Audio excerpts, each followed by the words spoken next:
Hello दोस्तों, देखो सीखो विद वीके सिंह में आप सभी लोगों का स्वागत है। तो आज हम यूपीएसआई के लिए मूल विधि का भारतीय दंड संहिता चैप्टर 1860 का सेट 2 लेके आए हैं। सेट 1 में यानी सेट 1 में हमने कुछ क्वेश्चंस को देखे थे। अब सेट 2 में हम कुछ क्वेश्चन को देखेंगे और सारे जो भी प्रमुख क्वेश्चन है, जो प्रमुख प्रश्न है, उनको हम आपको सॉल्व करवाएंगे। ठीक है, अच्छे से आपको बताएंगे जिससे आपको याद हो जाए और आपकी प्रैक्टिस भी हो जाए, साथ ही साथ जिससे आप एग्जाम में अच्छा परफॉर्म कर सकें। ठीक है, तो चलिए देर ना करते हुए सबसे पहले मैं कहना चाहता हूं कि अगर जिन लोगों ने अभी तक सब्सक्राइब नहीं किया है तो नीचे रेड कलर का बटन सब्सक्राइब और बगल में एक बेल आइकन होगा, घंटी होगी, आप उसे भी दबा दीजिए जिससे नेक्स्ट प्रैक्टिस सेट जब आए तो आपको नोटिफिकेशन के थ्रू पता चलते रहे। ये सब चीजें आपके लिए फ्री हैं और एक लाइक भी कर दीजिए, ठीक है, बाद में आप भूल जाएंगे। तो चलिए लेते हैं सबसे पहला क्वेश्चन। तो इसमें एक उदाहरण की तरह दिया हुआ है, तो चलिए क्वेश्चन को पढ़ते हैं। जैसे मैंने सेट 1 में बताया था आपको कि क्वेश्चन और ऑप्शन में पढ़ दूंगा, आपको ऑप्शन में से 1 2 3 मतलब ABCD रहेगा, तो आपको उसमें से चूज करना रहेगा कि कौन सा आपका आंसर है। फिर उसके बाद मैं उसका आंसर बताऊंगा, ठीक है। तो इससे आपका प्रैक्टिस हो जाएगा और अच्छे से आपको याद भी हो जाता है, क्योंकि एक बार गलती करने के बाद इंसान को जल्दी से याद हो जाता है। तो चलिए देर न करते हुए सबसे पहला क्वेश्चन लेते हैं। तो पहला क्वेश्चन एक उदाहरण की तरह है। देखिए क्वेश्चन में क्या है। क 24 वर्ष का प्रेमी तथा ख 22 वर्ष की प्रेमिका है, ठीक है। दोनों आत्महत्या करने हेतु तत्पर होते हैं, मतलब आत्महत्या करना चाहते हैं, ठीक है। क तो ख की मृत्यु कारित कर देता है, क जो है वो ख का मृत्यु कर देता है, लेकिन साहस न जुटा पाने के कारण स्वयं की मृत्यु कारित नहीं कर पाता है, तो स्वयं को वो नहीं मार पाता है, ठीक है। तो क कौन से अपराध का दोषी है, तो ये आपको बताना है कि क ने जो अपराध किया है वो किस अपराध का दोषी है। तो ए ऑप्शन में है आपका हत्या, बी ऑप्शन में है आपका आत्महत्या का प्रयत्न, सी ऑप्शन में है आपराधिक मानव वध जो हत्या नहीं है, और डी आपका है कोई अपराध नहीं है। तो आप अपने ऑप्शन को सेलेक्ट कीजिए, फिर मैं आपको बताऊंगा कि आपका आंसर क्या होगा, ठीक है। तो ABCD इसमें से आप बताइए कि पहले क्वेश्चन का सेट 2 करवा रहे हैं। सेट 1 जिन लोगों ने अभी तक नहीं देखा है तो इसको सॉल्व करने के बाद उस पर चलेंगे, ठीक है। तो आप बताइए। तो चलिए चूज आप कर चुके होंगे, तो इसका आंसर मैं बता दूं, इसका आंसर होगा सी आपराधिक मानव वध जो हत्या नहीं है। तो ये आपका आंसर होगा। चलिए देर न करते हुए नेक्स्ट क्वेश्चन लेते हैं, दूसरा नंबर क्वेश्चन लेते हैं। दूसरा नंबर क्वेश्चन भी वैसा ही है। क तथा ख नामक 2 युवतियां परस्पर लड़ रही हैं, मतलब 2 स्त्री हैं या औरतें हैं या लड़कियां हैं, लड़ रही थी। क ने ख के चेहरे पर ब्लेड से प्रहार किया, जिसके परिणाम स्वरूप ख के गाल पर स्थायी व कुरूप चिन्ह अंकित हो गया। क किस प्रकार की दोषी है, तो आपको बताना है। जो क है, क और ख दोनों औरतें हैं, तो दोनों में जब लड़ाई हुई तो ब्लेड से क ने ख के चेहरे पे मार दिया है, तो आपको बताना है कि किस प्रकार की वो दोषी है। तो ए ऑप्शन में आपका सदोष मानव वध का प्रयत्न, बी में आपका है स्वेच्छापूर्ण साधारण उपहति कारित करना, सी आपका है खतरनाक साधन द्वारा स्वेच्छापूर्ण घोर उपहति कारित करना, और डी आपका है उपेक्षा और लापरवाही द्वारा घोर उपहति कारित करना। तो आप थोड़े मिलते जुलते हैं सारे ऑप्शंस, तो आप चूज कीजिए, फिर उसके बाद मैं बताऊंगा कि इसका आंसर क्या होगा। तो आपको दूसरे नंबर क्वेश्चन का आंसर बताना है, बताइए जल्दी। तो आशा करते हैं कि आप चूज एक कर चुके होंगे। तो इसका आंसर होगा सी खतरनाक साधन द्वारा स्वेच्छापूर्ण घोर उपहति कारित करना, ठीक है। चलिए नेक्स्ट क्वेश्चन लेते हैं। नेक्स्ट क्वेश्चन बहुत ही इंपॉर्टेंट क्वेश्चन है, कई बार ये आ चुका है। दहेज हत्या को भारतीय दंड संहिता की कौन सी धारा में परिभाषित दंडादेश सहित किया गया है। दंडादेश भी उसमें है, ठीक है। तो एक बार और मैं पढ़ देता हूं। दहेज हत्या को भारतीय दंड संहिता की कौन सी धारा में परिभाषित दंडादेश सहित किया गया है, तो आपको धारा बताना है।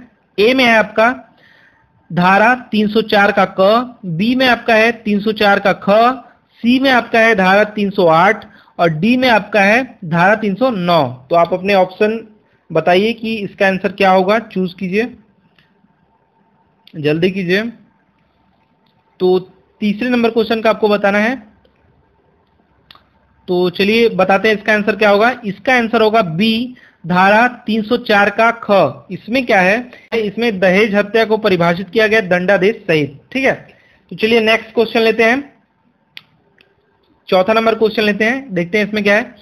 निम्नलिखित में से लोक सेवक नहीं है, आपको बताना है कि इसमें से कौन लोक सेवक नहीं है। ठीक है, तो ए आपका है लिक्विडेटर, बी आपका है न्यायाधीश, सी आपका है सचिव कॉर्पोरेटिव सोसाइटी और डी आपका है ग्राम सेवक। तो आपको इसमें से बताना है चार ऑप्शन में से कि कौन है जो लोक सेवक नहीं है। ठीक है, तो जल्दी से आप अपने ऑप्शन चूज कीजिए।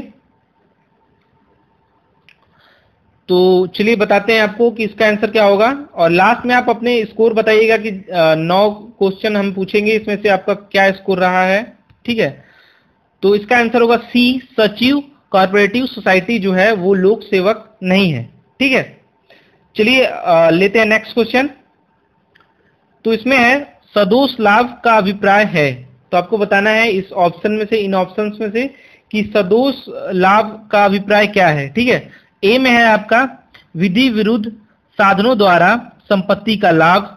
ठीक है, बी है आपका विधि विरुद्ध साधनों द्वारा विधिक हकदार व्यक्ति की संपत्ति को हानि पहुंचाना, सी आपका है किसी व्यक्ति को लाभ पहुंचाना, डी आपका है किसी व्यक्ति को बेईमानी से लाभ पहुंचाना। ठीक है, तो आप इसमें से आपको बताना है कि कौन सा सदोष लाभ का अभिप्राय है। सब लगभग मिलते जुलते हैं, तो आपको जल्दी से आप इसके आंसर दीजिए, जल्दी कीजिए। 5वां नंबर क्वेश्चन है ये। तो चलिए इसका बताते हैं। इसका ए आंसर होगा विधि विरुद्ध साधनों द्वारा संपत्ति का लाभ जो है वो सदोष लाभ का अभिप्राय है। ठीक है, चलिए नेक्स्ट क्वेश्चन लेते हैं। नेक्स्ट क्वेश्चन है बेईमानी से क्या आशय है। बेईमानी से क्या आशय है। ए आपका है किसी कार्य को बेईमानी से करना, बी आपका है जो व्यक्ति इस आशय से कार्य करता है कि एक व्यक्ति को सदोष अभिलाभ या अन्य व्यक्ति को सदोष हानिकारित करें। ठीक है, सी आपका है कोई व्यक्ति किसी कार्य को कपट पूर्वक करता है और डी आपका है उपरोक्त सभी। तो आपको बताना है कि बेईमानी से क्या आशय है। ठीक है, तो चलिए जल्दी से अपने ऑप्शन को चूज कीजिए। लगभग सभी मिलते जुलते हैं। इसका आंसर होगा बी, जो व्यक्ति इस आशय से कार्य करता है कि एक व्यक्ति को सदोष अभिलाभ या अन्य व्यक्ति को सदोष हानिकारित करें। ठीक है, चलिए नेक्स्ट क्वेश्चन लेते हैं। दूसरा क्वेश्चन लेते हैं। दूसरा क्वेश्चन है दंड कितने प्रकार के होते हैं। तो आपको बताना है दंड कितने प्रकार के होते हैं। ए है मृत्यु, बी है आजीवन कठोर तथा साधारण कारावास, सी है आपका संपत्ति की जब्ती एवं जुर्माना और डी आपका है उपरोक्त सभी। तो आपको जल्दी से आपको आंसर दीजिए अब कि इसमें से कौन सा आपका आंसर होगा, ए, बी, सी या डी। दंड कितने प्रकार का होता है। ठीक है, तो आशा करते हैं कि आप एक आंसर चूज कर चुके होंगे। तो इसका आंसर मैं बता दूं, उपरोक्त सभी जो हैं वो सारे दंड के प्रकार हैं। ठीक है, चलिए नेक्स्ट क्वेश्चन लेते हैं। ये बहुत ही इंपॉर्टेंट क्वेश्चन है। भारतीय दंड संहिता में लूट करने का प्रयत्न दंडनीय है किसके अंतर्गत। अंतर्गत लिखा हुआ है, किसके अंतर्गत जो है भारतीय दंड संहिता में लूट करने का प्रयत्न दंडनीय है। ठीक है, तो ए में है आपका धारा 391, बी में है आपका धारा 392, सी में है आपका 393 और डी में आपका है 394। तो आपको इन ऑप्शंस में से बताना है कि आपका आंसर क्या होगा। जल्दी से आप बताइए और चलिए इसका आंसर देते हैं। इसका आंसर होगा सी, धारा 393 जो है वो लूट का प्रयत्न करना दंडनीय है। ठीक है, उसके अंतर्गत। तो चलिए एक नेक्स्ट क्वेश्चन था, बहुत ही इंपॉर्टेंट क्वेश्चन और मैंने इस पे एक हिंट भी दिया था। सेट नंबर 1 में मैंने इसको बताया था, तो आप क्वेश्चन देखेंगे तो आपको याद आ जाएगा। तो चलिए क्वेश्चन लेते हैं।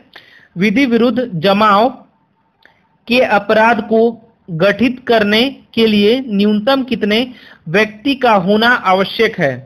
मतलब ये क्वेश्चन में ये कह रहा है कितने लोग न्यूनतम रहेंगे तो उसको विधि मतलब उनको जमाव बोला जाएगा। ठीक है, तो मैंने हिंट दिया था और मैंने बोला बताया भी था, और मैं बता दूं धारा नंबर 141 में है ये। ठीक है, तो ए आपका है 2 लोग मतलब 2, बी है आपका 4, सी है आपका 5 और डी आपका है 7। तो आपको इन ऑप्शन में से बताना है। ठीक है, तो जल्दी से अपने आंसर दीजिए। तो चलिए बता दें, 5 या 5 से अधिक लोग रहते हैं तो उसको बोलते हैं मानव जमाव, विधि विरुद्ध जमाव। ठीक है, तो 5 लोग से ज्यादा रहेंगे तब। ठीक है, तो न्यूनतम क्या बोला है, न्यूनतम आपको बताना है, तो यहां आपका 5 यानी कि सी आंसर हो जाएगा। ठीक है, तो आशा करते हैं कि आपको ये भी सेट अच्छा लगा होगा। आप जल्दी से लाइक कर दीजिए, अधिक से अधिक आप लाइक कीजिए, जिससे मैं एक्साइटेड होके और भी सेट लेके आऊं, जिससे आपका अधिक से अधिक प्रैक्टिस हो जाए एग्जाम से पहले।